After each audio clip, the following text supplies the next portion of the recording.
नमस्कार दोस्तों, आप सभियों का स्वागत है। टुडे 4 अक्टूबर 2021 आज महाराष्ट्र लॉ सीईटी की जो 3 इयर्स के एलएलबी कोर्स के लिए एंट्रेंस एग्जामिनेशन होती है, तो उसका जो पहला डे था वो आज उसके एग्जामिनेशन कंडक्ट हुए हैं। महाराष्ट्र लॉ सीईटी 3 इयर्स के लिए एक और डेट मतलब कि कल के दिन में भी कुछ स्टूडेंट्स की एग्जामिनेशन होने वाली है। और ऐसे जो स्टूडेंट है जो 5 इयर्स की लॉ सीईटी के लिए प्रिपरेशन कर रहे हैं, तो उनकी एग्जामिनेशन 8 अक्टूबर को कंडक्ट होने वाली है। दोस्तों, my name is Rishikesh and I am a senior faculty at right direction academy. आज के हमारे वीडियो का पर्पस ये है कि ये जो एग्जामिनेशन है उसका एग्जैक्टली पैटर्न कैसे होता है।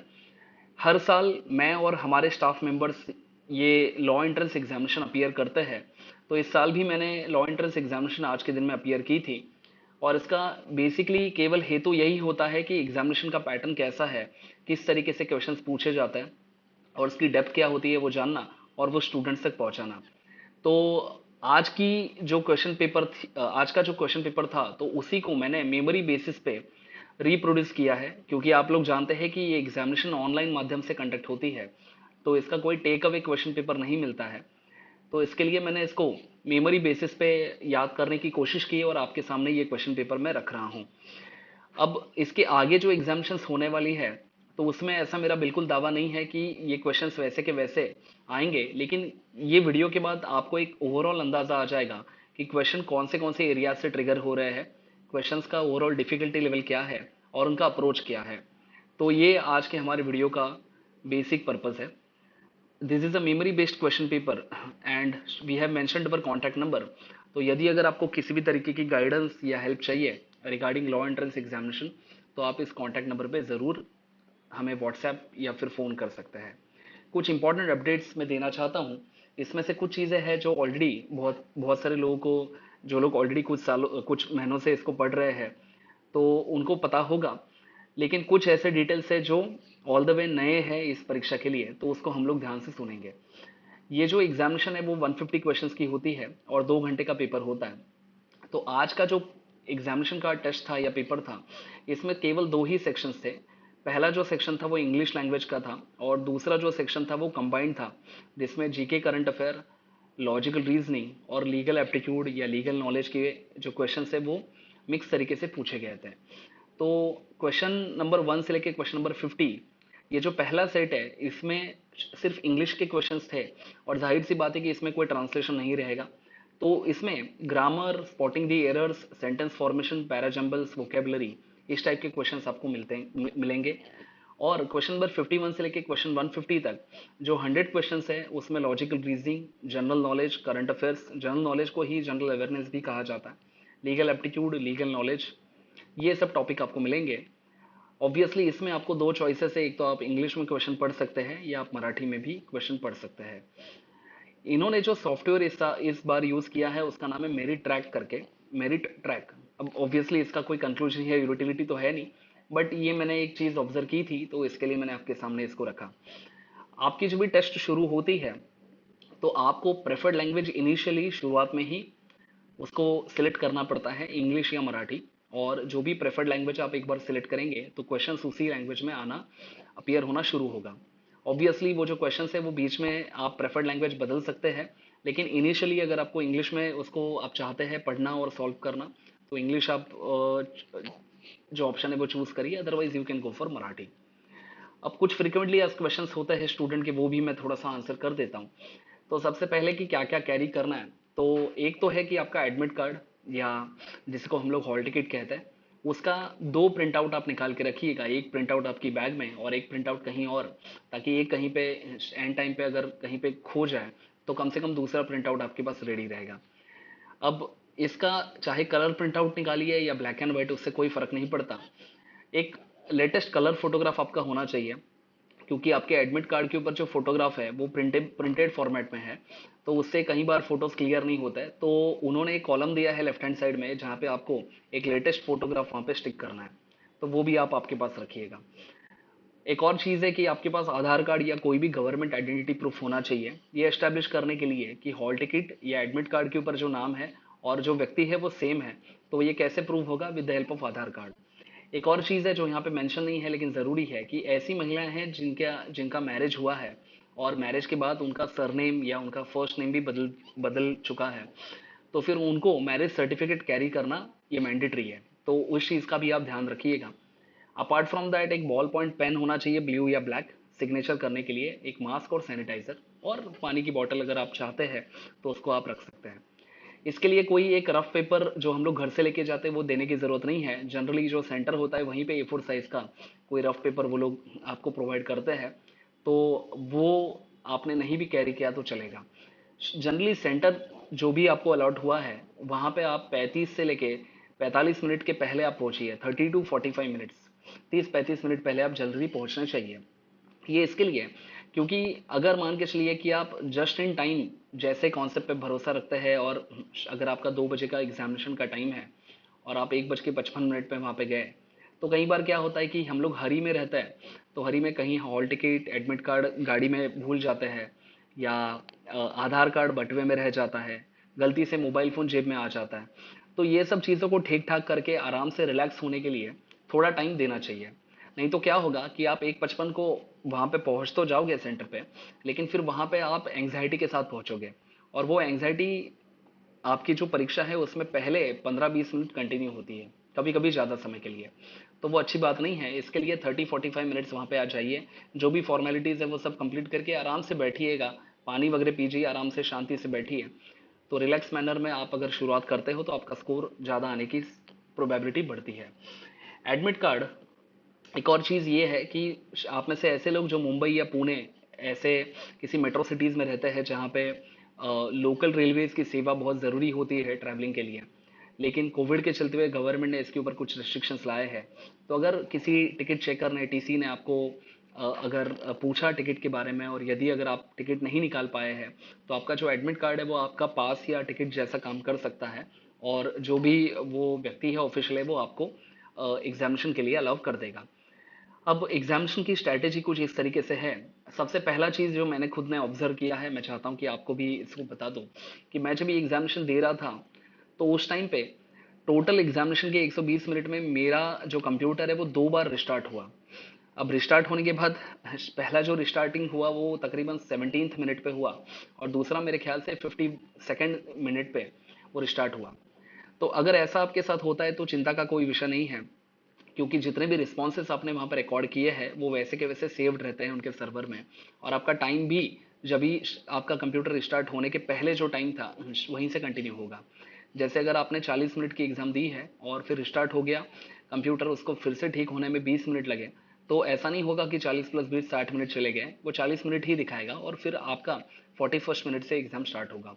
तो सर्वर उनका काफ़ी अच्छा तरीके से उन्होंने डिज़ाइन किया है कि ना आपके रिस्पॉन्सेस मिटेंगे ना आपका टाइम उसमें बर्बाद होगा। तो वो एक चीज़ है। दूसरा है कि क्या आप सेक्शन स्विच कर सकते हैं? हाँ, आप बेशक सेक्शन स्विच कर सकते हैं। क्वेश्चन 1 से लेके 50 इंग्लिश वाला सेक्शन एक है और 51 से लेके 150 ये जो कंबाइंड सेक्शन है वो एक है।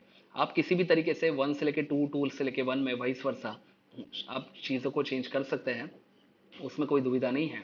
इसमें कोई सेक्शनल टाइम लिमिट नहीं है। टोटल 120 मिनट में आपको इंग्लिश पहला वाला सेक्शन और प्लस दूसरा GK current affair, legal aptitude और लॉजिकल रीजनिंग, ये सभियों को एक साथ सॉल्व करना है। अब आप कौन से टॉपिक के लिए कितना टाइम दे रहे हो उसके ऊपर कोई लिमिट नहीं है। आप टोटल पेपर 120 मिनट्स में अपने अटेंड करना चाहिए। इस साल का जो क्वेश्चन पेपर था वो जंबल्ड फॉर्मेट में था। इसका मतलब ये होता है कि पहले सेक्शनल तरीके से चीज़ें आती थी। लीगल एप्टीट्यूड में अगर उनको 30-35 कुछ क्वेश्चंस पूछने हैं तो एक साथ सिर्फ लीगल एप्टीट्यूड के ही उतने क्वेश्चंस पूछेंगे। फिर इंग्लिश के, जीके करंट अफेयर, इस तरीके से उनका सेक्शनल तरीके से काम चलता था। लेकिन इस साल उन्होंने दो ही सेक्शंस रखे हैं, पहला इंग्लिश और दूसरा कंबाइंड तरीके से, तो उसको जंबल फॉर्मेट भी कहते हैं।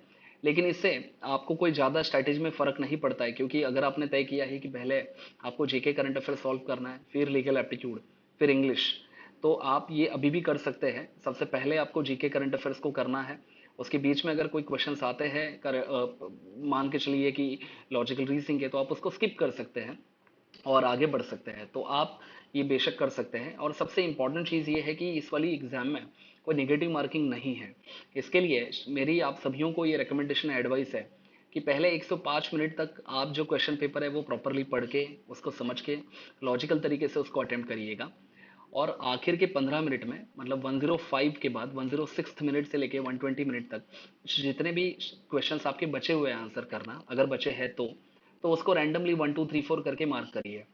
देखिए इसका रीज़न ये है कि अगर आप कोई क्वेश्चन अटेम्प्ट नहीं करोगे तो उसको 0 मार्क मिलेंगे, और अगर आपने कोई क्वेश्चन अटेम्प्ट किया और अगर वो गलत चला गया फिर भी उसको 0 ही मार्क मिलने वाले हैं। लेकिन जब भी आप क्वेश्चन अटेम्प्ट करते हैं तभी कम से कम एक प्रोबेबिलिटी तैयार होती है कि आपका आंसर ये सही हो सकता है या गलत हो सकता है। लेकिन अगर आप क्वेश्चन अटेम्प्ट करोगे ही नहीं तो फिर वो प्रोबेबिलिटी भी खत्म हो जाएगा। इसके लिए पहले 105 मिनट तक जितने भी क्वेश्चन आप आपके लॉजिक से सॉल्व कर सकते हैं बेस्ड ऑन योर नॉलेज, जो आपने पढ़ाई की है उसकी बेसिस पे आप करिएगा। और अगर क्वेश्चन बहुत सारे बचे हुए हैं तो आप उसको फटाफट सॉल्व मतलब अटेम्प्ट करिए। अटेम्प्ट आपका पूरा का पूरा 150 होना चाहिए, क्योंकि something is better than nothing. तो जो भी आपको कुछ मार्क मिलने वाले हैं वो आपका मुनाफा ही है। आगे बढ़ते हैं। अब मेरा खुद का एक्सपीरियंस और फीडबैक ये है 2021 के एमएच लॉ सिटी एग्जाम्स के बारे में, कि ये वाली जो एग्ज़ाम थी आज की वो कंपैरेटिवली इजी थी। इजी का मतलब ये होता है कि क्वेश्चंस ये प्रेडिक्टेबल थे और ज़्यादातर क्वेश्चंस ये स्ट्रेट फॉरवर्ड थे। इसके लिए क्या होगा कि कट ऑफ भी ज़्यादा लगेगा, क्योंकि बहुत सारे लोग अगर अच्छा स्कोर कर रहे हैं तो जो कॉलेजेस है वो अपना कट ऑफ का जो मेरिट है वो ऊपर कर देंगी, तो ऑटोमेटिकली कट ऑफ लिस्ट ज़्यादा लगेगा।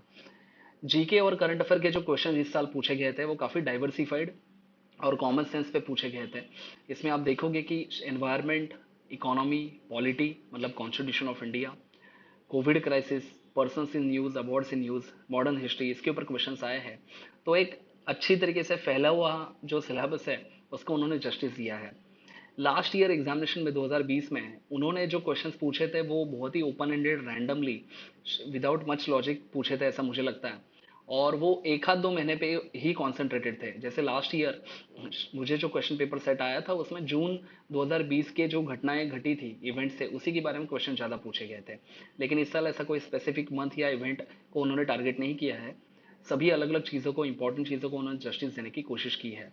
और जिस सॉफ्टवेयर पे ये पूरी एग्जामिनेशन कंडक्ट होती है वो बहुत ही स्मूथ है, यूज़र फ्रेंडली है। ठीक है, अब इंपॉर्टेंट मैसेज कुछ मैं बताना चाहता हूँ कि प्लीज़ ध्यान रखना कि ये मेमोरी बेस्ड क्वेश्चन पेपर है।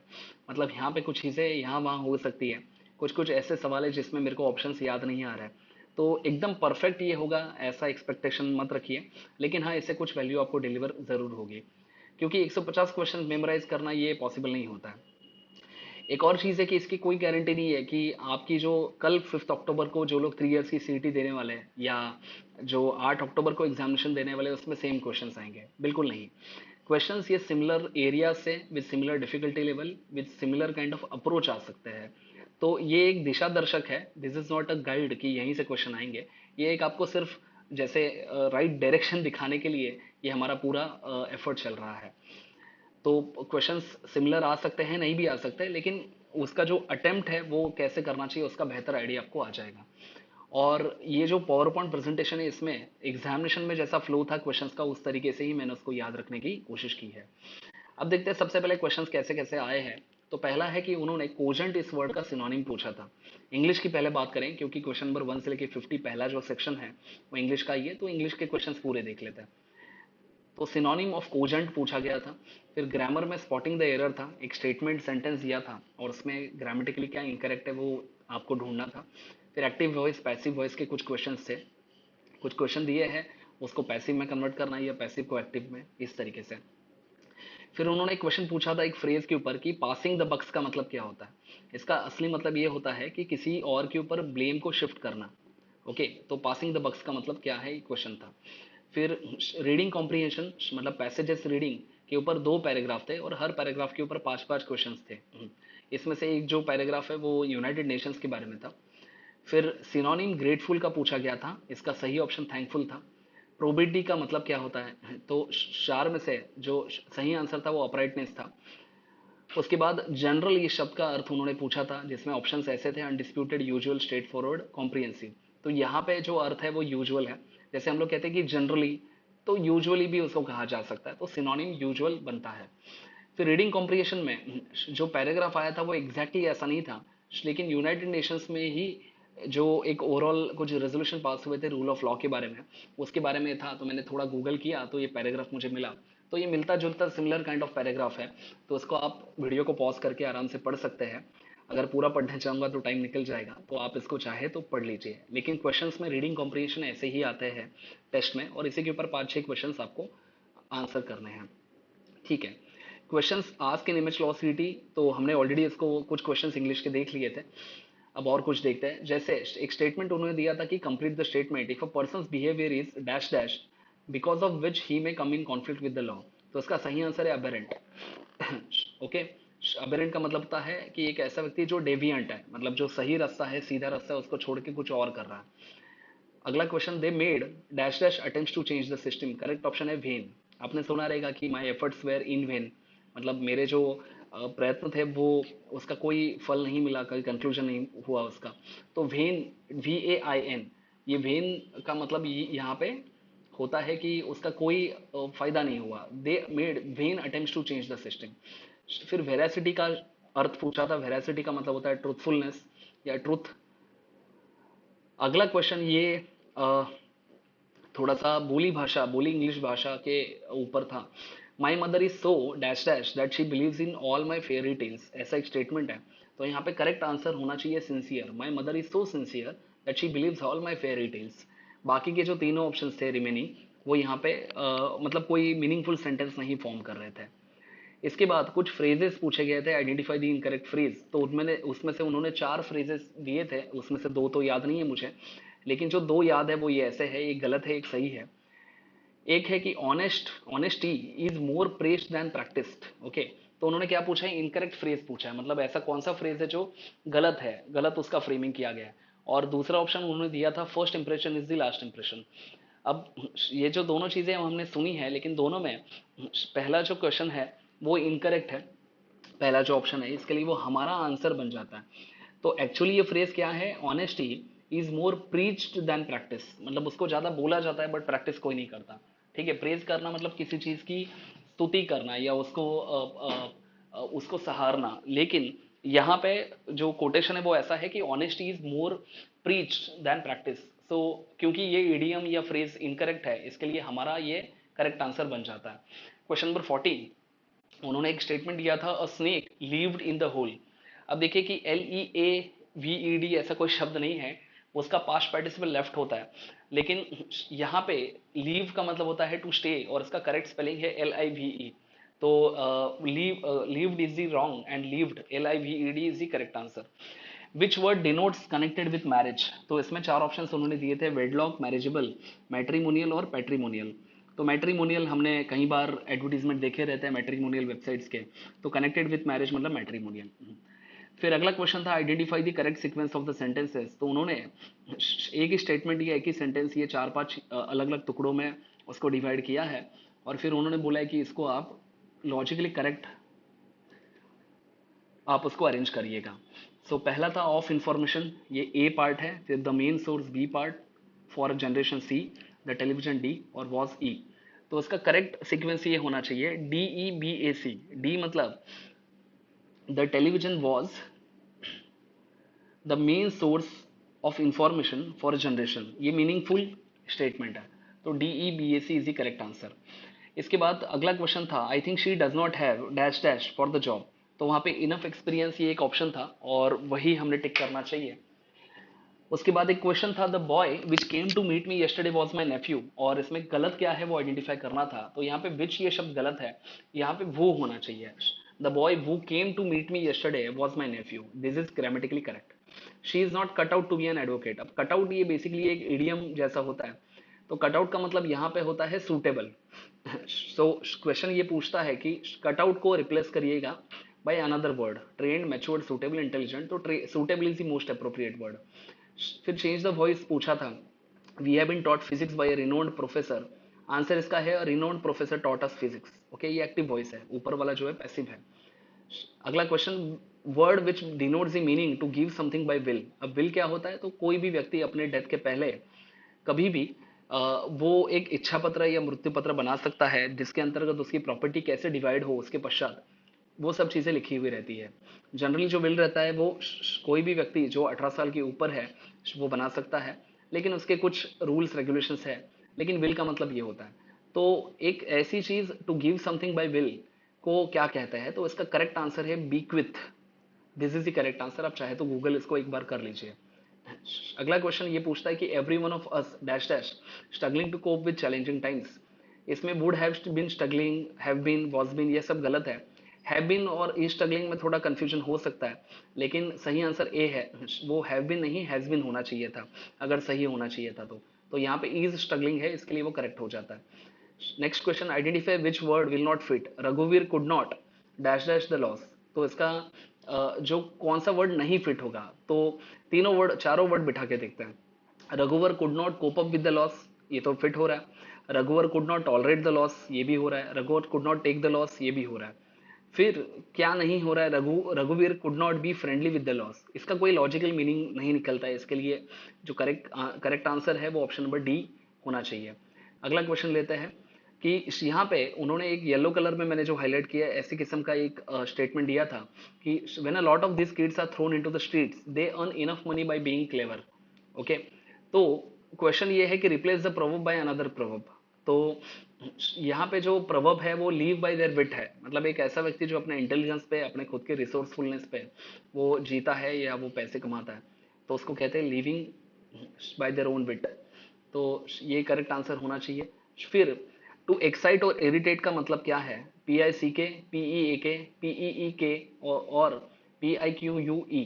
पिक, ये जो पहला ऑप्शन है वो करेक्ट आंसर है, क्योंकि इसका मतलब होता है किसी को एंग्री करना, किसी को प्रवोक करना या किसी को इरिटेट करना। फिर फोरकास्ट के ऊपर एक क्वेश्चन था, forecast says that it will be dash dash tomorrow, तो कोल्डर ये आंसर था। फिर एक डायरेक्शन टेस्ट का क्वेश्चन आया था लॉजिकल रीजनिंग में। बेसिकली उन्होंने ये बोला है कि मोहित करके कोई व्यक्ति है जो ए पॉइंट से नॉर्थ की तरफ स्टार्ट करता है, वो 40 किलोमीटर वहाँ पे चलता है, फिर नॉर्थ से वो लेफ्ट ले लेता है। अब नॉर्थ से लेफ्ट लेता है मतलब वेस्ट में जाता है, तो 20 किलोमीटर जाता है। फिर 20 किलोमीटर उस पॉइंट से वो साउथ में आता है, मतलब वो नीचे आ रहा है 40 किलोमीटर। तो ए और बी के बीच में जो रिश्ता है, मतलब B is to the east of और वेस्ट ऑफ और नॉर्थ ऑफ और साउथ ऑफ ए। तो बी ए के कौन से तरफ है, बी तो ए के वेस्ट की तरफ है ना। ए को अगर सेंटर या रेफरेंस पकड़ेंगे तो ए का वेस्ट मतलब बी है, तो B is to the west of A. ठीक है, उल्टा हो सकता है कि A is to the east of B, ये भी हो सकता है। लेकिन क्वेश्चन क्या पूछ रहा है कि भैया B is to the east, B is to the dash dash of A, तो B is to the west of A, ये करेक्ट आंसर होना चाहिए। ठीक है, ये डायरेक्शन टेस्ट वाले आंसर डायग्राम बनाइए, बहुत आसान रहता है। फिर डायरेक्शन टेस्ट के ऊपर एक और क्वेश्चन उन्होंने पूछा था कुछ पाइथागोरस थ्योरम का, आसान था। पुलित्जर प्राइज, ये जीके करंट अफेयर हम लोग देख रहे हैं। तो पुलित्जर प्राइज किस चीज के लिए दिया जाता है, space, arts and journalism, life sciences and literature. Pulitzer Pulitzer prize दिया जाता है आर्ट्स एंड जर्नलिज्म के लिए, बेसिकली जर्नलिज्म के लिए, लेकिन क्योंकि आर्ट्स भी उसी के साथ एसोसिएटेड है तो वो ऑप्शन बी करेक्ट आंसर है। एक और क्वेश्चन रीजनिंग का था, if day before yesterday was Thursday, मतलब परसों अगर थर्सडे था तो कल क्या होगा।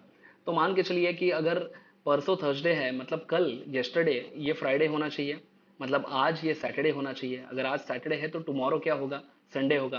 तो व्हेन विल बी संडे, तो टुमारो आंसर होता है logically. Which of the following GHG green house gases is not naturally present in atmosphere. अब देखिए कार्बन डाइऑक्साइड तो नेचुरली होता है, हम लोग ह्यूमंस या एनिमल्स इसको ब्रीदिंग और ब्रीद आउट के लिए मतलब ब्रीद आउट में कार्बन डाइऑक्साइड का उत्सर्जन होता है।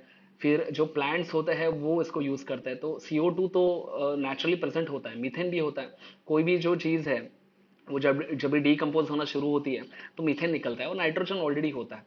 और नाइट्रोजन जो प्लेन नाइट्रोजन गैस है वो ग्रीन हाउस गैस नहीं माना जाता है, लेकिन नाइट्रोस ऑक्साइड जो है वो कहीं कहीं गुना ज़्यादा कार्बन डाइऑक्साइड की तुलना में ग्रीन हाउस गैस एमिशन करता है, या आई वुड से कि वो हीट को ट्रैप करता है। इसको लाफिंग गैस भी कहा जाता है, और ये 300 टाइम्स ज़्यादा खतरनाक है कार्बन डाइऑक्साइड की तुलना में। तो ये एक नॉट नेचुरली प्रेजेंट किस्म का GHG है, ग्रीन हाउस गैस है, तो this is the correct answer. फिर एक क्वेश्चन पूछा था इकोनॉमी से कि कमर्शियल बैंक कौन सी नहीं है। तो फॉरेन बैंक, गवर्नमेंट बैंक और प्राइवेट बैंक, तीनों बैंक्स कमर्शियल ही होती है। वो लोग लोन देते हैं ताकि लोन से कुछ इंटरेस्ट वो कमा सके, ब्याज कमा सके। This is called as commerce. लेकिन कोऑपरेटिव बैंक्स का पर्पस वो नहीं रहता है, हालांकि कोऑपरेटिव बैंक्स भी लोन देती है, लेकिन इसका पर्पस ये होता है कोऑपरेशन। तो ये दोनों जो कमर्शियल बैंक और कोऑपरेटिव बैंक है, वो जिस तरीके से बनाई जाती है, जिस पर्पज से बनाई जाती है, उसमें फ़र्क है। एक नंबर सीरीज के ऊपर क्वेश्चन आया था 2, 15, 41, 80 क्या होगा, तो उसके आंसर्स मेरे को याद नहीं है, लेकिन ऐसे क्वेश्चन आए थे। फिर एक क्वेश्चन था एसिड रेन के बारे में।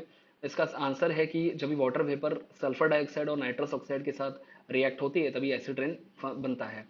एक क्वेश्चन बहुत ही फेमस था, राफेल एयरक्राफ्ट कहाँ से लिया है, बहुत आसान सवाल है। फ्रांस, इसके ऊपर देश में इतना चर्चा और अलग अलग पॉलिटिक्स हुआ था कुछ दिनों पहले, कुछ सालों पहले इनफैक्ट। तो फ्रांस ये सभी को मालूम होना चाहिए। फिर G7 ग्रुप ऑफ 7 में कौन भाग नहीं है? यूएस है, हो ही नहीं सकता, होना ही चाहिए भाग। फ्रांस भी है, इटली भी है, Spain is the correct answer which is not the part of G7। फिर आंसर एक डिवोर्स का क्वेश्चन पूछा गया था कि डिवोर्स का मतलब आगे में से क्या होता है, तो उसमें दिया था कि सेपरेशन, उसमें दिया था कि डिसएग्रीमेंट, और फिर कुछ ऑप्शंस थे, तो इसका करेक्ट आंसर है डिसोल्यूशन ऑफ मैरिज। फिर मैच द पेयर पूछा था, कोयला, कोल, गोल्ड, माइका, मैग्नीज, ये कुछ मिनरल्स हैं और वो कहाँ पे मिलते हैं, तो भंडारदरा, करमपुर, हुट्टी, और एक दो उन्होंने कुछ लोकेशन जोग्राफिकल दिए थे। तो ये क्वेश्चन था। फिर एक बहुत ही इंटरेस्टिंग क्वेश्चन था कि बिटवीन 1 to 100 अगर आपको how many times you will come across the numeric 3, तीन तीन ये जो न्यूमरिक है वो कितनी बार आप लिखोगे, कितनी बार आप कम अक्रॉस करोगे, तो इसका करेक्ट आंसर है 20 टाइम्स। कैसे? तो आप देखिए कि 3, 13, 23, 43, 53, 63, 73, 83, 93, इसको गिनोगे तो वो तकरीबन 9 हो जाता है। लेकिन 30 से लेकर 39 में हर बार 3 आ रहा है, 30 में भी 3 आ रहा है, 31 में भी आ रहा है, और 33 में 2 बार आ रहा है। 33 में पहला 3 और अगला 3, तो इसको टोटल ऐड करेंगे तो 20 टाइम्स आता है। This is the correct answer. How many alphanumerics are there in the Indian PAN card? Permanent account number जो रहता है बैंक अकाउंट खोलने के लिए, जो इनकम टैक्स डिपार्टमेंट आपको देती है, इसमें 6 अल्फाबेट्स होते हैं, 4 न्यूमरिकल्स होते हैं। फिर एक क्वेश्चन था, on the 26 day of January 1950 India became dash dash dash dash dash dash, और फिर ऑप्शन थे, तो उसका करेक्ट आंसर है सॉवरेन डेमोक्रेटिक रिपब्लिक। एनोलॉजी और डिडक्शंस के कुछ क्वेश्चंस आए थे। रिवोल्ट ऑफ 1857 जब भी हुआ था, that time who was the governor general of India? So the answer is lord Canning. फिर एक अरेंजमेंट के ऊपर क्वेश्चन आया था, there is a family of 6 members ABCDE, EFF भी था उसमें, तो out of this 2 are married couples, 2 are not. तो फिर उसमें फिर पूछा है कि कौन किसकी लड़की है, कौन मैरिड है, वगैरह वगैरह। ऐसे कुछ क्वेश्चंस आते हैं, रीजनिंग में आपने शायद सॉल्व किए रहेंगे। फिर who is the executive head of the state? अगर देश का एग्जीक्यूटिव हेड पूछेंगे तो प्रेसिडेंट, लेकिन अगर राज्य का पूछेंगे तो गवर्नर, राज्यपाल। दांडी मार्च कब स्टार्ट हुआ था? अप्रैल 1930 में स्टार्ट हुआ था मेरे ख्याल से, बट 1930 में स्टार्ट हुआ था, गांधी जी ने ये दांडी मार्च शुरू किया था। वो was the chairperson of drafting committee. ये तो मतलब बहुत ही कॉमन सेंस की बात है, अगर आप लॉ की पढ़ाई कर रहे हो तो जो पहली चीज़ आप सुनते हो, पढ़ते हो, तो वो है कि ड्राफ्टिंग कमेटी के चेयरपर्सन ये माननीय डॉक्टर बाबा साहेब अम्बेडकर साहब थे। तो करेक्ट आंसर यही है, BR Ambedkar ji was the chairperson of the drafting committee और chairman of the drafting committee. फिर एक क्रिकेट मैच के ऊपर बहुत इंटरेस्टिंग क्वेश्चन पूछा था कि आगे में से क्या सीक्वेंस करेक्ट होना चाहिए। तो सीक्वेंस ये है कि पहले टॉस होता है, फिर फर्स्ट इनिंग्स होती है, फिर इनिंग्स ब्रेक होता है, फिर सेकंड इनिंग होती है। तो आप सब लोग, ज़्यादातर लोग IPL वगैरह फॉलो करते रहेंगे या क्रिकेट को देखते रहेंगे, तो इसमें कोई परेशानी नहीं होनी चाहिए। एक क्वेश्चन पूछा था एक और कि इकोनॉमी में, ये मैंने मेरे क्लास में भी पढ़ाया था, इंक्लूडिंग मैंने जो पहला वाला क्वेश्चन है कमर्शियल बैंक का, उसको भी हमने शायद कवर किया था।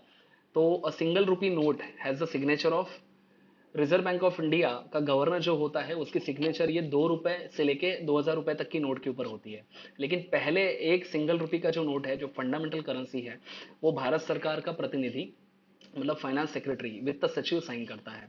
तो 1 रुपी नोट वित्त सचिव, finance secretary, government of India. 2 रुपए, 5 रुपए, 10, 20, 50, 100, 200, 500, 2000, फिलहाल इतनी करेंसी की नोट्स है। ये सभी जो नोट्स है वो RBI के गवर्नर साइन करते हैं, ठीक है।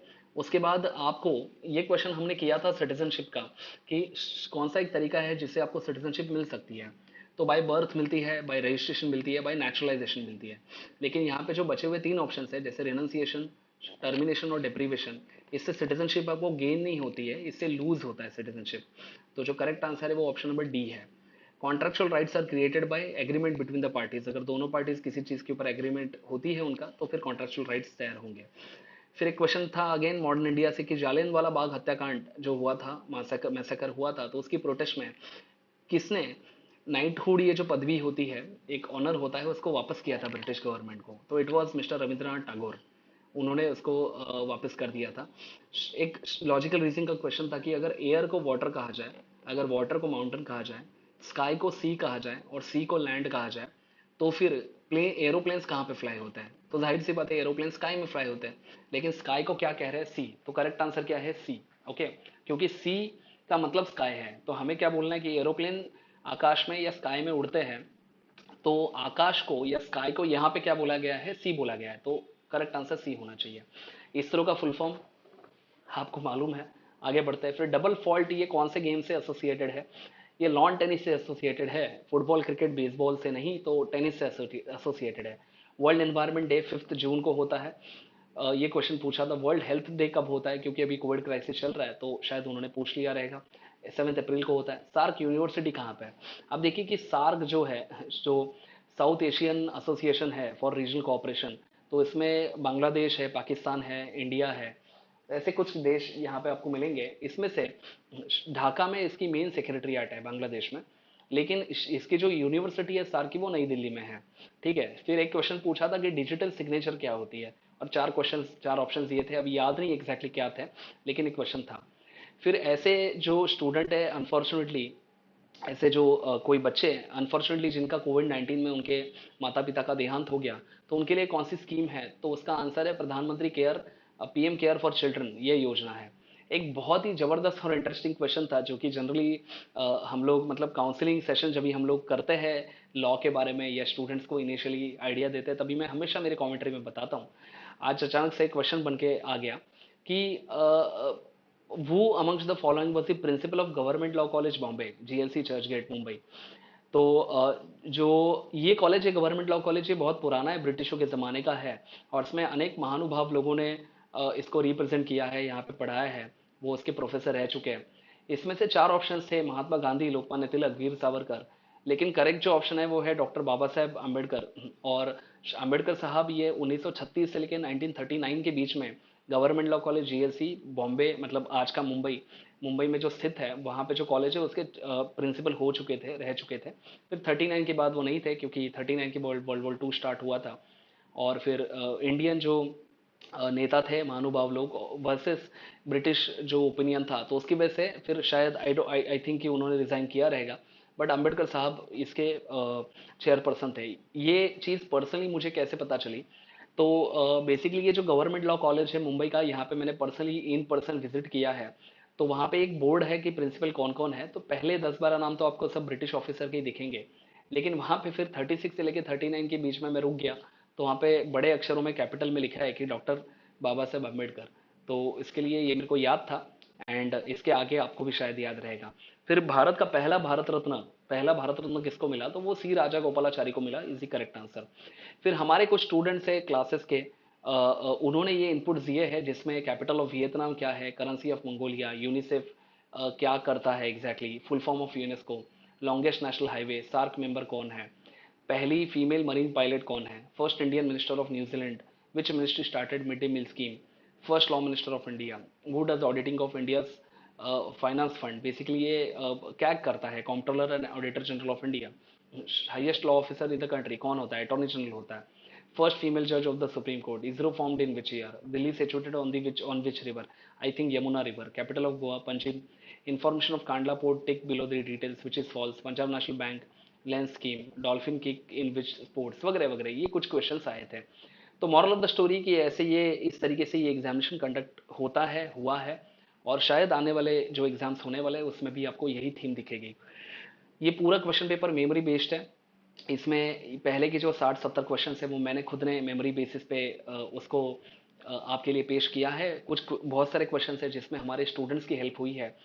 तो I would like to thank all of you to watch this video. मेरी आपको एक रिक्वेस्ट है कि आप इस वीडियो को सब्सक्राइब करिएगा, and all the very best to you. Do well. Thank you very much.